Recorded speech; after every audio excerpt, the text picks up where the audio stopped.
எல்லோருக்கும் வணக்கம். கேரளாவில் எல்லோருக்கும் ஒரு பெரிய பயம் வந்துவிட்டது. சமீபத்திலே 5, 12, 13 வயதில் இருக்கிற 3 பசங்களுக்கு பயங்கரமான ஃபீவர். அவங்க ட்ரீட்மெண்ட்டுக்காக ஹாஸ்பிட்டலில் அட்மிட் பண்ணி அவங்க சுகம் பெற்று திரும்பி வருவார்கள் என்று நினைத்து கொண்டு இருக்கும்போது அவர்கள் மரித்து போய் விட்டார்கள். இது எல்லோருக்குமே பெரிய அதிர்ச்சி. அதுக்கப்புறம் தான் தெரிய வருகிறது, இவங்களுக்கு அமீபிக் மஸ்திஷ்க ஜுவரம் அப்படின்னு மலையாளத்தில் சொல்றாங்க. அமீபிக் மெனிஞ்சோ என்சோஃப்ளைட்டிஸ் அப்படின்னு தெரிய வருகிறது. இந்த 3 பசங்களும் 3 ஏரியாவில் இருக்கிறாங்க. ஒருவர் கண்ணூர், அப்புறம் மலப்புரம், கோழிக்கோடு, இப்படி 3 இடத்துல இருக்கிறாங்க. இவங்களே கொடுத்து அதிகமாக விசாரிக்கும் போது தான் தெரிய வருகிறது, இவங்க ஃபீவர் வருவதற்கு முன்பதாக அவங்க இடத்துல இருக்கிற குளத்துல குளிச்சிருக்காங்களாம்.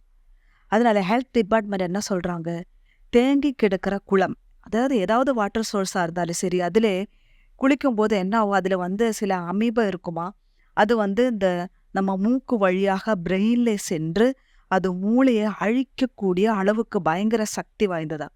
இந்த நோய் 10,000 பேரில் ஒருவருக்கு தான் வரும் அப்படின்னு சொல்றாங்க.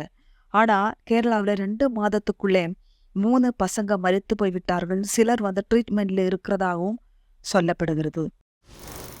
இதனோட அறிகுறி ஃபர்ஸ்ட் ஸ்டேஜ் ஃபீவர் இருக்கும், ஹெட்ஏக் இருக்கும், வாமிட்டிங் டெண்டன்சி இருக்கும். செகண்ட் ஸ்டேஜ் பயங்கரமான நெக் பெயின் இருக்கும். அப்புறமா அது ஃபிக்ஸ் மாதிரி வரும், ஞாபகம் இருக்காது. இதோட டெஸ்ட் ஸ்பைன்ல இருந்து, முதுகெலும்புல இருந்து இல்லை ஃப்ளூயிட் எடுத்து தான் டெஸ்ட் பண்ணுறாங்களா. ஸ்டார்டிங் ஸ்டேஜ் அது கண்டுபிடிச்சாதான் குணப்படுத்த முடியும்.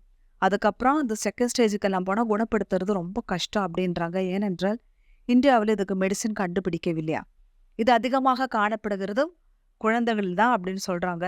அப்போது இது ப்ரிவென்ட் பண்ண தான் முடியும். அதனால கேரள அரசாங்கம் என்ன சொல்லியிருக்கிறாங்கன்னா, இது வராமல் இருக்கிறதுக்கு நீங்கள் தேங்கி கிடக்கிற தண்ணீர்ல நீங்க குளிக்கக்கூடாது.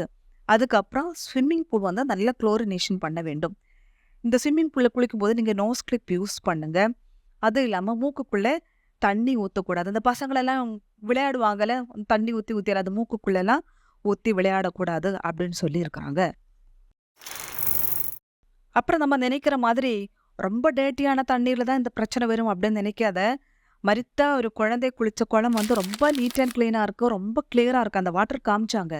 அது நிறைய பேர் குளிக்கிற இடமுமா. ஆனால் பெரியவங்க என்ன சொல்கிறாங்கன்னா, நாங்கள் அந்த நீரூற்று இருக்கும்போது தான் அதில் ஸ்விம்மிங் பண்ணும், கற்றுக் கொடுக்கும். ஆனால் நீரூற்று இல்லாத நேரத்தில் நம்ம அந்த குளத்தில் குளிக்கக்கூடாது, இது பசங்களுக்கு தெரிகிறது இல்லை அப்படின்னு சொல்கிறாங்க.